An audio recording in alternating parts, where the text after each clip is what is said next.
بسم اللہ الرحمن الرحیم۔ آج ہم انشاءاللہ غسل سے متعلق کچھ احکام پڑھیں گے، چونکہ ہمارے ابھی طہارت کا ہی باب چل رہا ہے۔ غسل کب فرض ہوتا ہے اور غسل کا طریقہ کیا ہے؟ رسول اللہ صلی اللہ علیہ وسلم نے فرمایا ان اللہ لا یستحیی من الحق، اللہ تعالی حق بات کو بیان کرنے سے حیا نہیں کرتے۔ تو غسل کے جو مسائل ہیں ان میں بھی بعض دفعہ کچھ ایسی باتیں آتی ہیں جو بظاہر حیا کے خلاف ہیں، لیکن علم کی ایک بات ہے، سیکھنے اور سکھانے میں حیا اگر کریں گے تو پھر ظاہر ہے ساری زندگی جاہل ہی رہے گا انسان۔ اور غسل کے مسائل سیکھنا اس لیے ضروری ہے کہ غسل جب فرض ہوتا ہے تو جب تک مکمل غسل نہ ہو آپ کی نماز ادا نہیں ہوتی۔ رسول اللہ صلی اللہ علیہ وسلم نے فرمایا الماء من الماء، حدیث ہے کہ غسل فرض ہوتا ہے خواہش نفس کے ساتھ جسم سے منی خارج ہونے سے۔ مرد پہ غسل کب فرض ہوگا؟ جب اس کے جسم سے شہوت کے ساتھ منی خارج ہو۔ منی بالکل سفید رنگ کی چیز ہے، ایک ہوتی ہے مزی۔ شہوت پیدا ہونے سے اگر کسی کے مرد یا عورت کے صرف رطوبت خارج ہونا شروع ہو گئی، اس سے غسل فرض نہیں ہوتا۔ جب تک مکمل شہوت پوری نہیں ہو جاتی اور مادہ منویہ خارج نہیں ہو جاتا، چاہے احتلام کی صورت میں ہو یا کسی بھی طرح سے ہو۔ مردوں کے ساتھ چونکہ یہ بہت زیادہ ہوتا ہے، نائٹ فال کی صورت میں مردوں پر غسل کی یہ صورت بہت زیادہ فرض ہوتی ہے۔ جیسے ہی بلوغت ہوتی ہے تو احتلام شروع ہو جاتا ہے، ہفتے میں 1 دفعہ 2 دفعہ 3 دفعہ، بعض نوجوانوں کو روزانہ بھی 2 دفعہ ہوتا ہے، جبکہ خواتین میں یہ والے غسل کی صورت بہت ہی کم ہوتی ہے کہ ان کو نائٹ فال ہو یا اس طرح سے غسل فرض ہو۔ ہزاروں میں کسی ایک عورت کے ساتھ ایسا ہوتا ہے۔ ایک صورت تو یہ غسل فرض ہونے کی۔ دوسری صورت کیا ہے کہ جب انسان اپنی زوجہ کے ساتھ ملاپ کرے اور انٹرکورس ہو جائے، چاہے اس صورت میں ڈسچارج دونوں میں سے کوئی ہو یا نہ ہو، لیکن دونوں پہ غسل فرض ہو جائے گا، مرد پہ بھی اور عورت پہ بھی۔ یہ تو مردوں کے غسل کے فرض ہونے کا ہے۔ مردوں کے غسل میں ایک چیز یہ بھی ہے کہ اگر آپ نے رات کو نیند کی اور صبح آپ اٹھے اور آپ نے کپڑوں پہ نشان دیکھا، اب آپ کو یہ پتہ نہیں چل رہا کہ یہ منی کا نشان ہے یا مزی کا ہے، تو بھی آپ پر غسل کرنا فرض ہے۔ یہی سمجھا جائے گا کہ یہ آپ خواب میں ڈسچارج ہوئے ہیں۔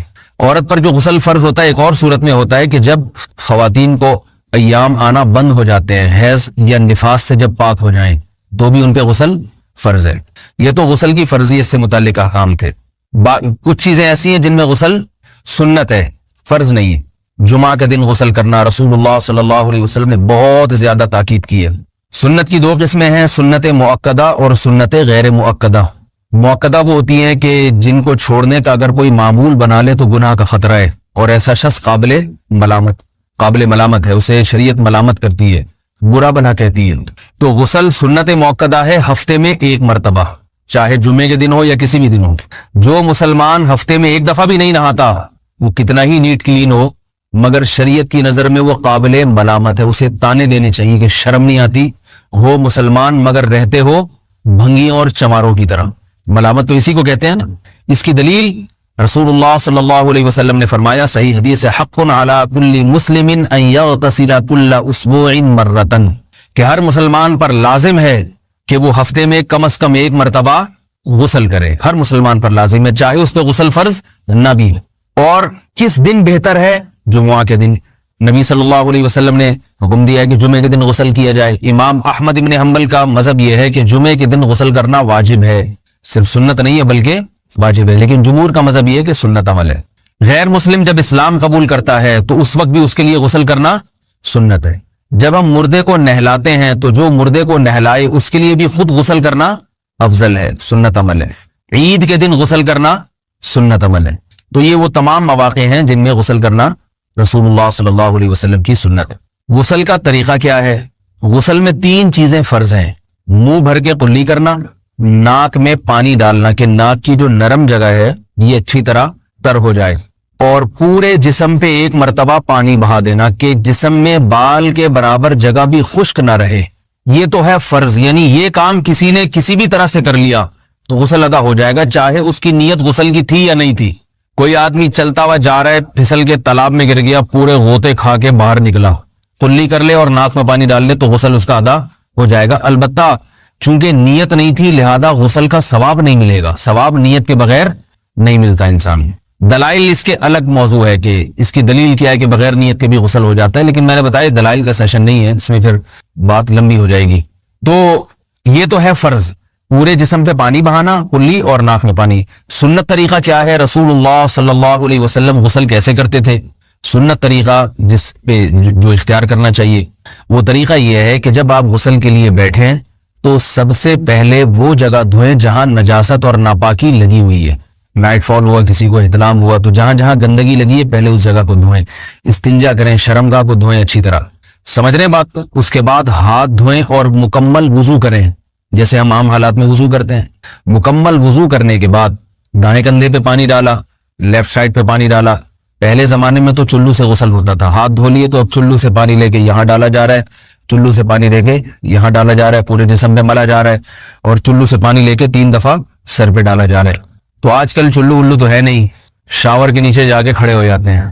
تو اس میں یہ کہ شاور کھولے کھڑے ہو جائیں, سارے چلو اس میں خود بخود ہی ہو جائیں گے, پورے جسم پہ پانی بہ جائے گا.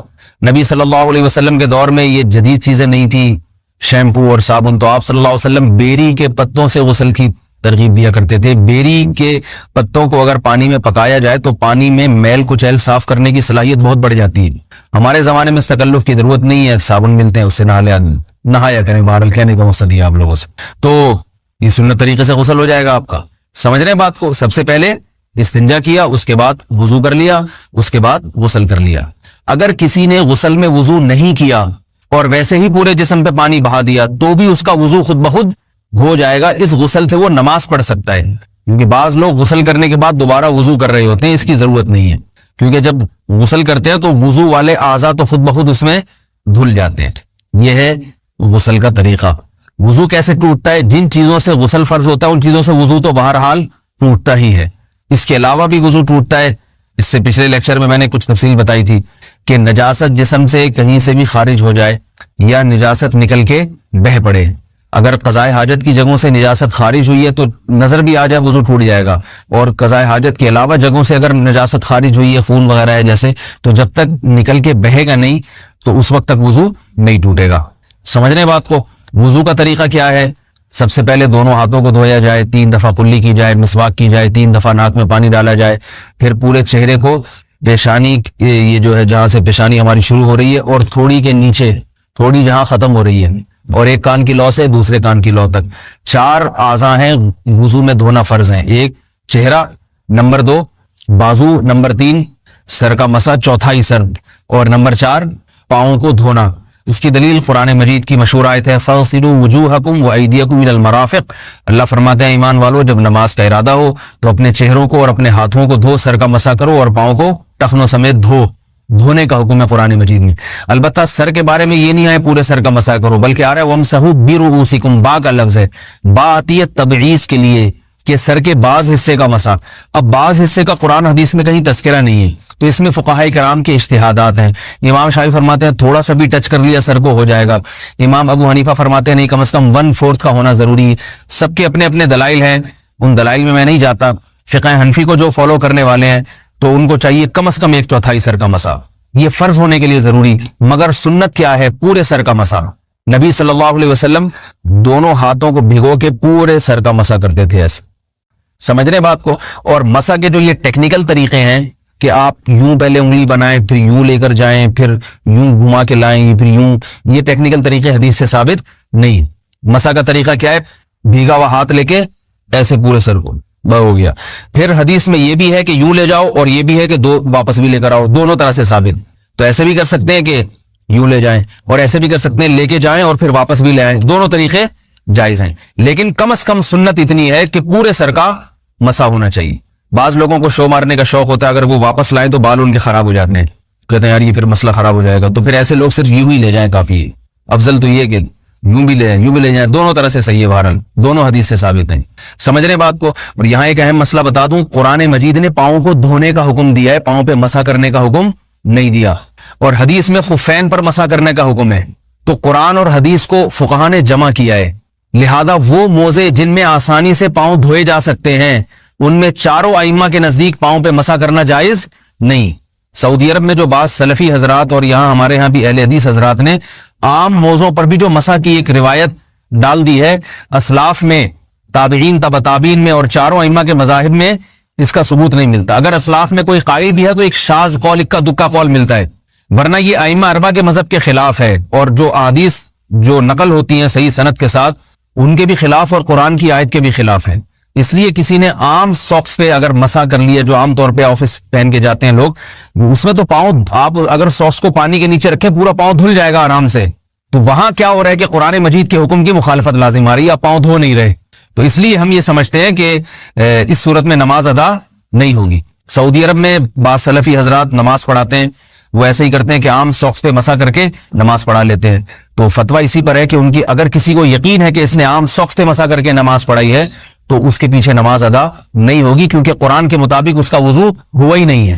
صدیوں تک کوئی بھی اس قول کا قائل نہیں رہا ہے کہ عام ساکس پہ بھی مسا ہو جاتا ہے. یہ ابن تیمیہ رحمہ اللہ تعالیٰ 7ویں صدی میں اس کے قائل تھے، اور تابعین میں اکا دکا قول ملتے ہیں اس کے، لیکن شاذ قول ہیں، مرجوح قول ہیں جن پر امت نے فتویٰ نہیں دیا. اور اب سعودی عرب میں بعض سلفی حضرات اس کے قائل ہیں.